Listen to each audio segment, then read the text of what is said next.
actually stresses me out because I am so all over the place with my music taste. It's ridiculous. Yeah, it is. I mean, I find myself listening to weird things like, hardcore techno music, and then I'll, be listening to mainstream hip hop. But it's like I am so crazy with my music taste, and I'll listen to a song, I'll become obsessed with it, and then I'm on to the next one. So it's just very inconsistent. I love your dog, by the way. Taylor. Hi, Taylor. Hi. You were considerably more clothed this time around. I don't see too many shirtless scenes. I'm not going to ask you about that. I want to know how you felt about your approach to this particular part of the film, this particular one, because you seem to have a lot more emotional weight. What was your approach to being Jacob this time around? Definitely a lot more mature again, I noticed. Yeah, I was really excited about this one because, Jacob, he becomes a man in this one, and he has to make a lot of decisions. He's being torn between his two families. It was really tough. It was by far the most challenging one for me. But I didn't know what to think going into it. As soon as we sat down, the three of us sat down with Bill, we just dove right into it, and we talked about the characters, and I really can say that I couldn't have done it without Bill's help. He was absolutely amazing in talking to us all the time, and I trusted him completely. It was really special though, and now seeing the movie, I'm really happy. Jacob starts here and he ends here, and it's just very exciting to see him in a completely different light than ever before. What about the imprint scene? Ooh, we had to go there. That was tough, because what is imprinting? What do you look like when you imprint? Those were all the questions going through my head. Luckily we had Stephanie on set the entire time, and trust me, I asked her 1,000,000 times, okay, explain me one more time what imprinting is or something. And did you ever envision what Jacob looked like? What is he doing when he's imprinting? It was very, very confusing. So there was a lot of conversation about that, and then it didn't help that when we filmed it, they put an X on a wall and says, "This is Renesmee. You're going to walk in the room, you're going to look at the X, and you're going to imprint." And I'm like, "Are you kidding?" It was tough. It really was.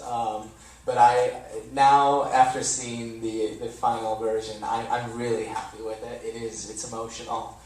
They did a really good job with bringing back, cool flashbacks and tying in a voiceover. So it really is a very special moment. But on the day, I was like, it was a leap of faith.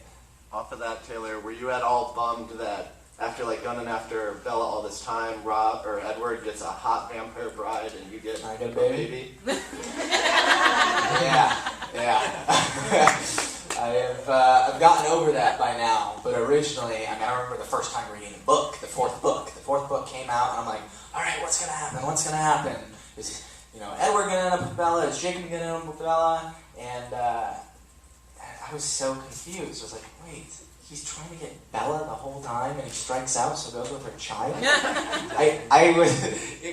It took a second, but it is very, you have to tread lightly, because it's a very special thing, and it's not romantic at all, so we definitely had to film it in a certain way, and I think that Bill did an incredible job with that.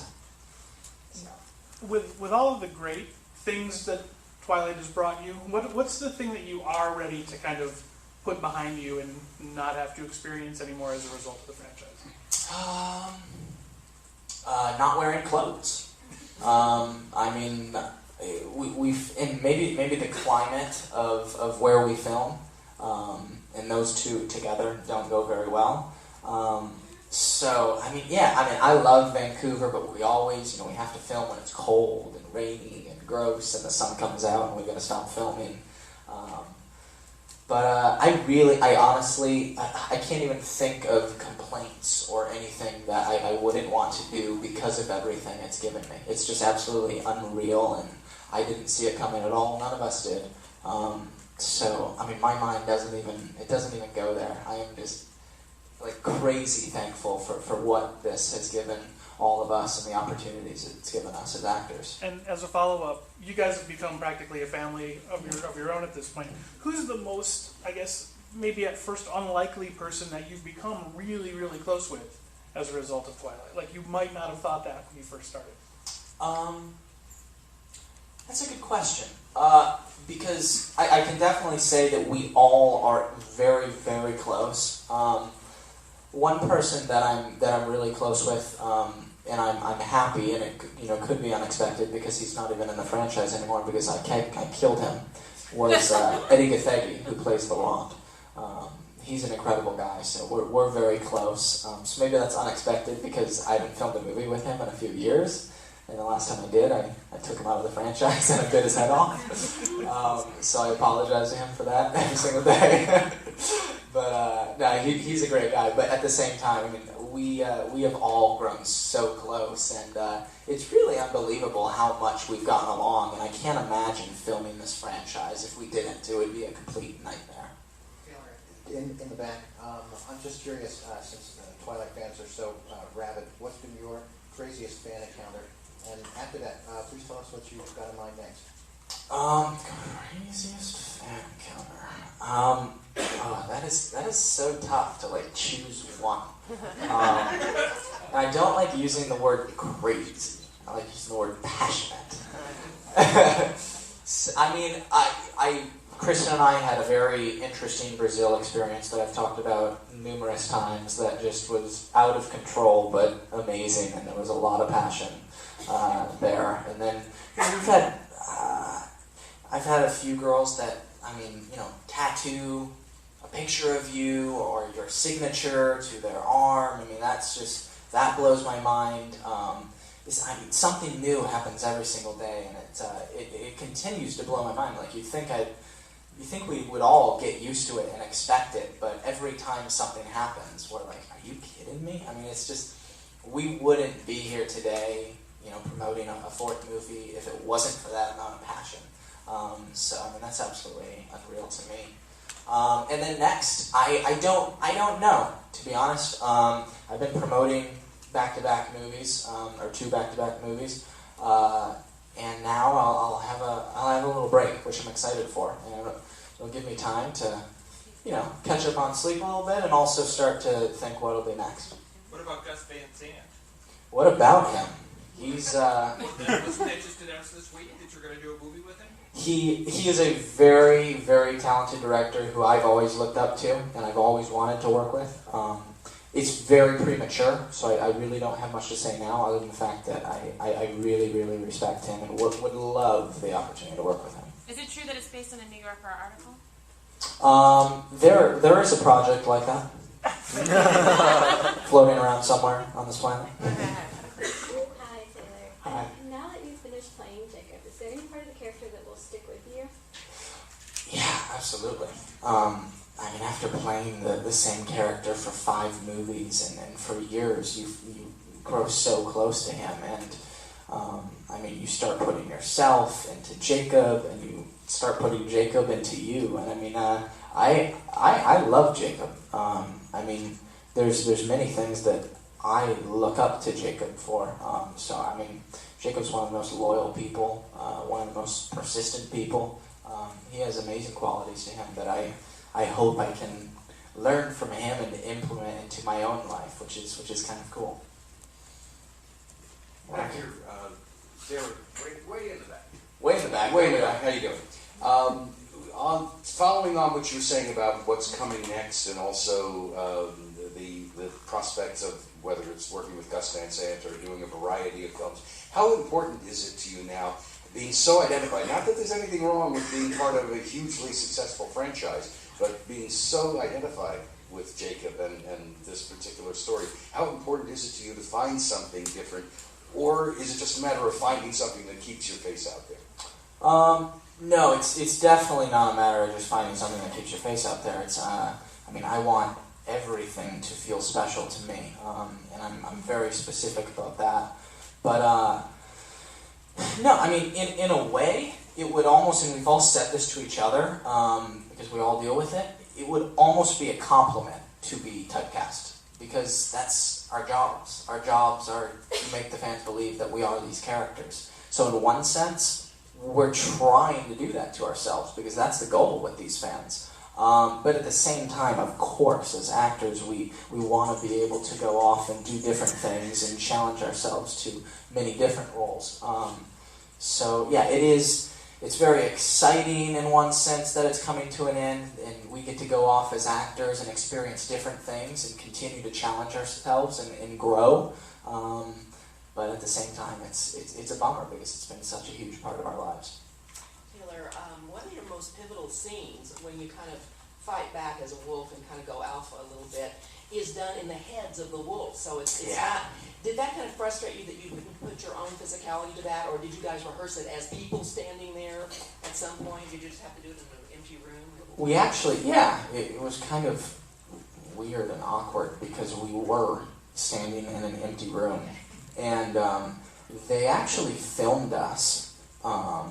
So we actually did a version of that scene, and they filmed us just because we said all of the lines, and that was the voice that's used in the movie. But at the same time, like when we're filming that scene, if my face does something, they would implement that into the wolves. So it's very, very cool, the amount of detail that they pay attention to.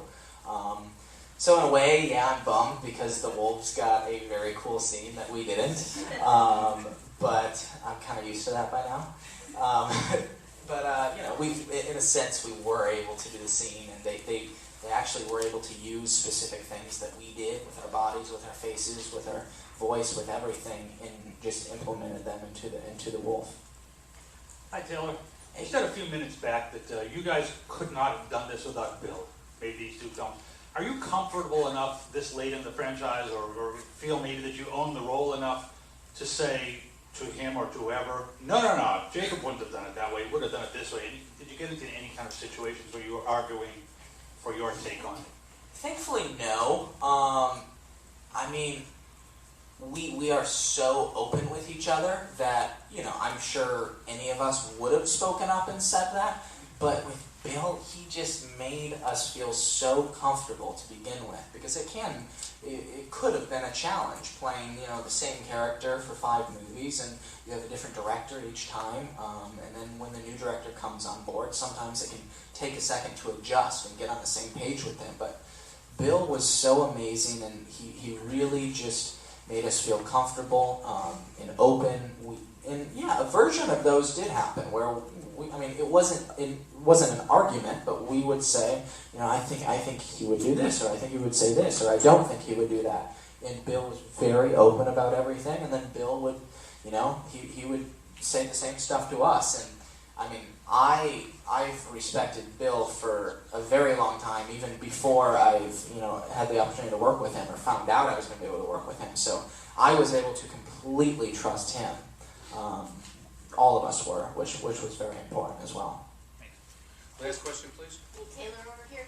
Two things. Can you understand why Jacob will just not let Bella go? Some guys would just be like, okay, fine, you're married now. And also, could you talk about your very last scene that you ever filmed as your character? Mm-hmm. I go back and forth with Jacob's persistence. Most of the time, I can understand it. Because there's been things in my life that I have wanted so much, and when you're told no, you've got to keep going. You got to go for it, because if you're told no and you just say, oh, okay, and give up. I wouldn't be sitting here today, it requires a lot of hard work and a lot of persistence. And if you believe in something, if you love something, you got to go for it no matter what. So most of the time I could relate, but there's moments where I'm just like, dude, you've got to get over it. Like, she's married now. She's on the honeymoon. It's about time to move on.